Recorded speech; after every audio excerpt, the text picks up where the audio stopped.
Assalamualaikum warahmatullahi wabarakatuh. Raditu billahi robba wa bi islami dina wa bi muhammadin nabiyya wa rasulah.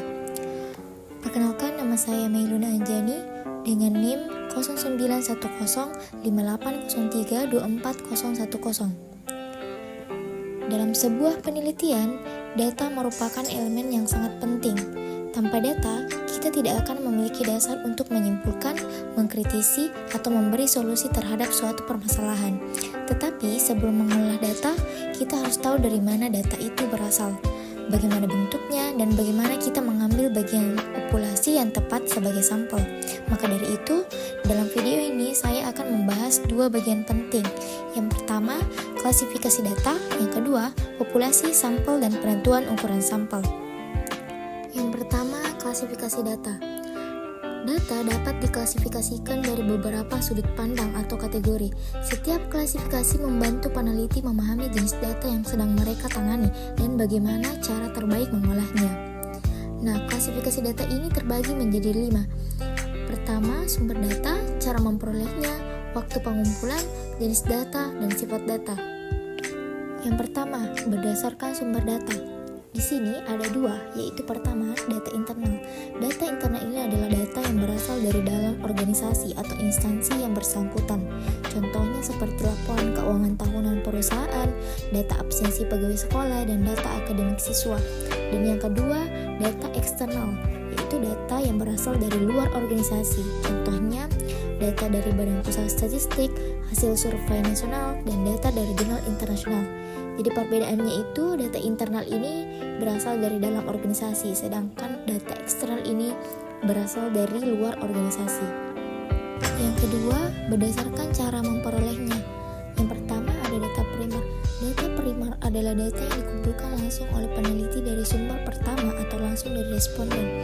Contohnya hasil wawancara, hasil observasi lapangan, dan hasil kuesioner yang dibagikan langsung. Kedua, data sekunder.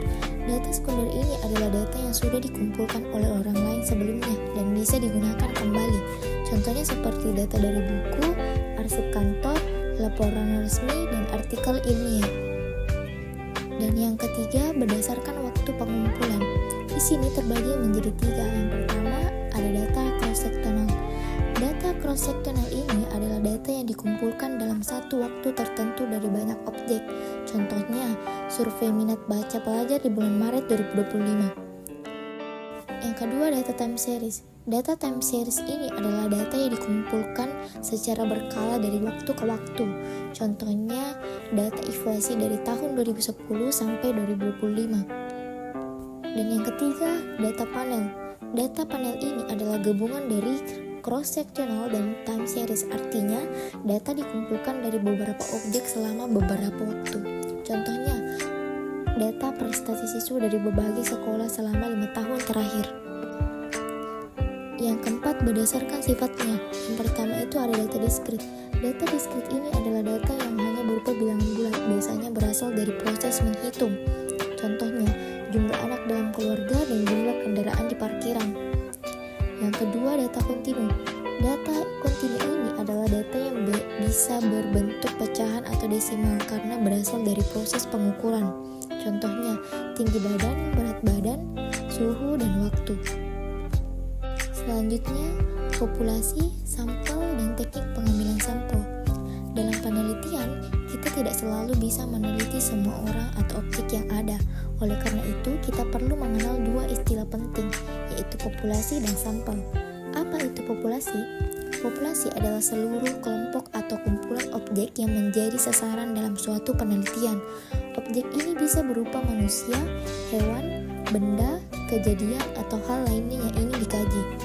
Misalnya, saya ingin meneliti tentang kebiasaan belajar siswa SMA di Kota Makassar, maka populasinya adalah semua siswa SMA di Kota Makassar, jumlahnya bisa mencapai ribuan siswa dari berbagai sekolah.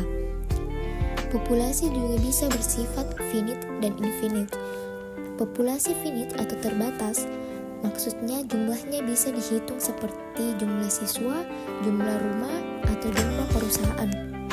Populasi infinite atau tak terbatas, maksudnya sulit dihitung pasti seperti jumlah virus di udara atau jumlah pengunjung situs web dalam setahun. Apa itu sampel? Karena meneliti seluruh populasi seringkali butuh waktu, tenaga, dan biaya besar, maka peneliti biasanya mengambil sebagian dari populasi yang disebut sampel. Nah, sampel ini adalah bagian dari populasi yang dianggap bisa mewakili keseluruhan. Kalau populasinya adalah semua siswa SMA di Kota Makassar, maka saya bisa mengambil sampel 200 siswa dari 10 sekolah berbeda. Dengan syarat, sampel ini harus mewakili beragam latar belakang dan tidak berat sebelah. Teknik pengambilan sampel. Di sini ada 2 teknik, yaitu pertama, non-probability sampling. Teknik ini tidak memberikan kesempatan yang sama pada semua anggota populasi. Adapun jenis-jenisnya, yang pertama, sampling sistematis. Maksudnya ambil sampel berdasarkan urutan, misalnya setiap orang kelima dari daftar. Dan yang kedua, sampling incidental, yaitu berdasarkan kebetulan, misalnya siapa saja yang ditemui di jalan. Dan yang ketiga, purpose sampling, yaitu berdasarkan tujuan atau kriteria tertentu, misalnya hanya memilih siswa yang aktif berorganisasi. Dan yang keempat, sampling quota, yaitu diambil sesuai jumlah tertentu berdasarkan kategori, misalnya 20 responden laki-laki dan 20 perempuan.